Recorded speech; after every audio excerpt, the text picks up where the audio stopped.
It's time for DJ Rocky's Secret Files.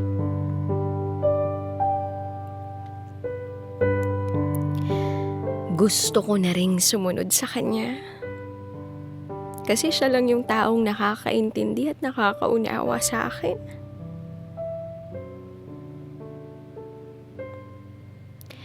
Hi DJ Rocky. Hindi ako mahilig magsulat ng kwento tungkol sa buhay pag-ibig ko. Pero eto ako. Nagsusulat ako kasi gusto kong maalala lahat ng mga memories namin ng boyfriend ko. Itago mo ko sa pangalang Anne. And this is my secret file. Nasa grade school pa lang ako, naririnig ko na ang pangalan ni Alan. Hindi ko siya kilala ng personal. Pero palaging nababanggit ang pangalan niya ng mga taong nakapaligid sa akin. Ewan ko ba? Bahay at school lang kasi talaga ang routine ko. Makakalabas lang ako ng bahay kung papasok ako sa paaralan at kung uutusan ako ng ate ko. Hindi ako malakwatsa. Lumipas ang panahon. Bago ako magpatuloy sa college, umalis muna ako sa poder ng ate ko. At nagtrabaho. Naging encoder ako sa isang kumpanya. At nagkaroon din ako ng part-time job tuwing Friday, caterer. Akala ko nga hindi na ako babalik sa lugar nila ate pero nagkamali ako. Kasi isang araw, nag-message ang ate ko na gusto niya kaming pauwiin ng anak niya sa lugar nila. No choice ako kundi sundin siya. Nasa akin kasi ang custody ng anak niya. Kaya nung makauwi kami, sumailalim kami ng home quarantine dahil nga pandemya. Pagbukas ko ng bintana, nakita ko yung sinasabi nilang Alan. Sabi ko nga, ang laki na talaga ni Alan. Hindi niya totoong pangalan yun Pero nagkamali ako kasi kuya pala niya yun. Hanggang sa matapos ang quarantine namin, kinailangan ng taong magbubuhat ng buhangin. Dahil kailangan nga ni ate magre-renovate ng bahay niya. So inutusan ko yung kuya ni Alan na kung okay lang na magbuhat siya ng buhangin at babayaran ko na lang siya. Sumagot naman siya ng oo. Pero kailangan niya raw ng katulong. Kaya tinawag niya yung kapatid niyang si Alan. Fast forward. Nagkakilala na kami ng personal ni Alan. Naging magkaibigan kami. At sa loob ng isang linggo, ang saya na namin. Isang araw, umiinom siya ng beer. Siya lang yung umiinom habang ako nanunood ng action movie sa kanila. Nang bigla na lang siyang nagtanong sa akin kung pwede raw ba siyang manligaw. Nashock ako kasi, hello, magkaibigan lang tayo. Natawa rin ako kasi hindi ako makapaniwala sa sinabi niya. At alam kong lasing na siya. Kaya ang sabi ko sa kanya, lasing ka lang Alan, ipahinga mo na yan. Pero nagalit siya sa akin. Kasi totoo raw ang sinabi niya. Kaya ayun, ang sabi ko sa kanya, bukas na lang tayo mag-usap. So kinabukasan, nakala ko, makakalimutan niya, pero nagkamali ako. Habang umiinom kami ng soft drinks, tinanong niya ako uli kung pwede raw ba siyang manligaw. Dahil hindi na siya lasing nag-alinlangan ako sa sagot ko. Kasi marami akong naririnig tungkol sa kanya. Basugalero daw siya, drug addict daw siya, nakapatay na raw siya, etc. etc. Kaya ang sabi ko na lang sa kanya, kaibigan lang tayo. Dumaan ang ilang linggo. Naging maayos naman yung pagkakaibigan namin. Pero siguro ganun talaga, hindi mo mapipigilan ang isinisigaw ng puso mo. Oo, DJ Rocky, hindi ko na napigilan ang nararamdaman ko kay Alan. Sinabi ko sa kanya, Alan, I think I'm falling in love with you. Hindi siya sumagot. Wala siyang kibo. Nakaramdam ako ng hiya. Kaya tumayo ako sa kinauupuan ko. Aalis na sana ako nang bigla siyang nagsalita. Totoo ba, Ann? Pumapayag ka na maging tayo? Tumango ako. Akmang sisigaw na siya pero buti na lang napigilan ko agad. Nako, malapit pa naman ang bahay niya sa amin. So ayun, naging masaya ang relasyon namin. Nung una, hindi ako palalabas ng bahay pero nung naging kami, parati na akong nasa labas ng bahay. Lagi niya akong ipinapasyal. Niyayaya niya akong maligo sa ilog at dagat, maglaro ng volleyball, maglaro ng ML. Basta, ang saya ko lang kasi lagi siyang nandyan. Lalong-lalo na pag kailangan ko siya. Naging routine namin na maglaro ng ML, magdamag. Uuwi siya sa kanila ng madaling araw na. Then one day, biglang meron siyang sinabi sa akin. Ann, miss ko na ang papa ko. Pagod na ako sa buhay na to. Ang malas ko lang kasi parati akong nakikita ng mama ko kung magbibigti ako. Hindi ko pinansin yung mga sinabi niyang yun kasi alam ko, nagbibiro lang siya. Tinawanan ko lang siya. Hanggang sa nauwi yung moment na yun sa kulitan. Bumalik ang sigla niya. Hanggang sa nagpatuloy kaming maglaro ng ML. Sumapit ang ilang linggo. Ganun pa rin yung bukang bibig niya. Kaya medyo nagalit ako sa kanya. Sinabihan ko siya na, Oy, wag kang magsalita ng ganyan dahil hindi yan magandang biro.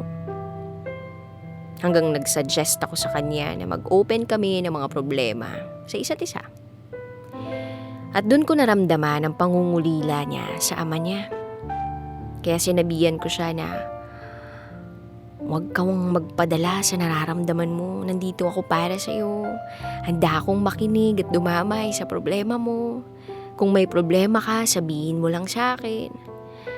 Basta para kaming mga baliw that time.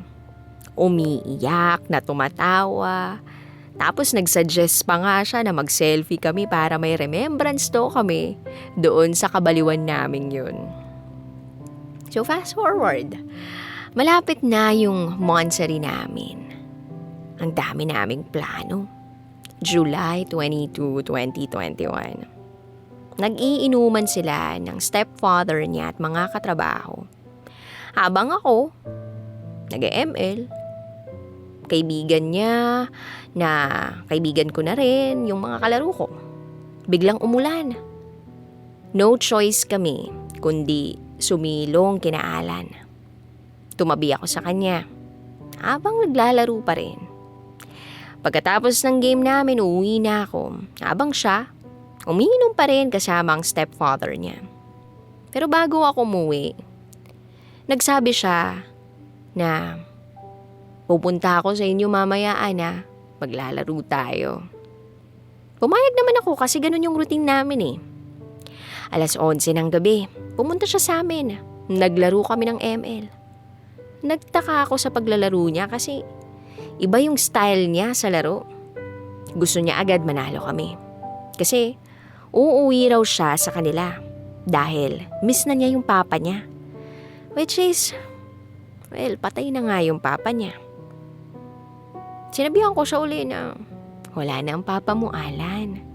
Mama mo na lang ang meron ka at mga kapatid mo. Pero mapilit siya. Gusto na niyang umuwi kasi tatabi raw siya sa mama niya. Mama's boy kasi siya. But before siya umuwi, nag-usap muna kami sa gagawin bukas para sa monthsary namin. Nagplano kaming gigising ng maaga kasi magse-celebrate nga kami ng monthsary namin. Pumayag naman siya na magising kami ng maaga. At habang pababa kami ng hagdan, sinabi ko sa kanya na sasamahan kita pag uwi mo Pero hindi siya pumayag kasi malapit lang naman daw yung bahay nila. So, nung umuwi siya, tinanaw ko na lang siya sa bintana namin. At nakita ko naman siya na pumasok sa kanila. Pero nagtaka ako kasi never naman siyang nagbabay sa akin kung uuwi siya sa kanila. Then July 23, 2021. Special na araw namin yun kasi monthsary namin Gumising talaga ako ng maaga para makapagplano sa paghanda. Pero habang bumababa ako ng hagdanan, nagtaka ako kung bakit nasa may hagdan yung damit niya. Tapos, inutusan ko yung kapatid ko na ibigay yung gamit niya sa kanila. That time parang may mali. Pero binaliwala ko lang kasi magpaplano pa ako. Hanggang sa marinig ko na lang yung sigawan doon sa bahay nila. Yung mama niya at yung stepfather. Iba yung sinisigaw. Ang lakas-lakas ng sigaw. Doon ako kinabahan ng sobra. Walang lingon-lingon tumakbo agad ako sa bahay. Bahay nila. Alam mo, DJ Rocky, sobrang sakit. Sobrang sakit na makita mo yung taong mahal mo na wala ng buhay. Nagbigti siya. Yung sayang naramdaman ko nung araw na yung pagkagising ko, napalitan ng pighati. Nakiusap pa ako sa stepfather at mama niya na kung pwede, dalhin namin siya sa ospital. Pero umiling sila at sinabing wala na talaga si Alan. Iyak ako ng iyak, hindi ko matanggap yung nangyari sa kanya. Nagmamakaawa akong gumising na siya. Sabi ko, joke mo lang to, Alan, please wake up, monthsary natin ngayon. Pero kahit anong sabihin ko at pagmamakaawa sa kanya, hindi na talaga siya bumangon. Hindi ako makapaniwala sa nakita ko. Nawala ako sa sarili ko, hindi ko alam kung anong gagawin ko. Iyak lang ako ng iyak. Hinawakan ko yung kamay niya. Nagmamakaawang gumising na siya. Pero alam ko naman kahit anong iyak ko, alam ko sa sarili ko na hindi na siya magigising. Fast forward, tumulong ako sa pag-aasikaso sa patayin niyang katawan. That time, pinipilit kong kayanin. Kasi ayokong makita ako ng mama niyang umiiyak. Kinontak ko ang mga kapatid niya para ipaalam sa kanila na wala na ang kapatid nila. Habang kausap ng mama niya ang mga kapatid niya, hindi ko rin mapigilang hindi umiyak. Ang sakit. Kasi gusto ng mga kapatid niya iuwi yung labi niya sa Cebu. Pero ayun, wala naman kaming magawa. At habang ginagawa ko lahat ng yun, hindi na rin siguro kinaya ng katawan ko. Nakaramdam ako ng depresyon at stress. Na para bang gusto ko na rin sumunod sa kanya. Kasi siya lang yung taong nakakaintindi at nakakaunawa sa akin. May naririnig pa nga akong mga sabi-sabi na ako raw yung dahilan ng pagkamatay niya. Sinubukan ko mag-suicide din pero bigla ko na lang naalala yung mga kapatid ko at yung pamangkin ko. Then July 31, yung araw na kinatatakutan ko. Yun yung araw na ililibing na siya. Nakipag-video call na lang ako sa mga kapatid niya para kahit papano makikita ko siya sa huling sulyap. Hindi ko alam kung makaka-move on pa ba ako. Hindi ko alam kung makakayanan kong mag-isa. Wala na eh. Wala na yung taong mahal na mahal ko. Yung taong makakaintindi sa ugali ko. Yung taong handang damayan ako sa hirap at ginhawa. Wala na siya. Hanggang dito na lang po. Muli, ako si Anna. At ito, ang aking secret file. Always your number one. SM Radio Station. Love Radio.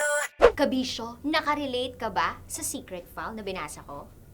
Kung nakarelate ka, mag-subscribe ka na dito sa aming YouTube channel at pindutin mo na rin ang notification bell para updated ka sa mga susunod na episodes ng DJ Rocky Secret File.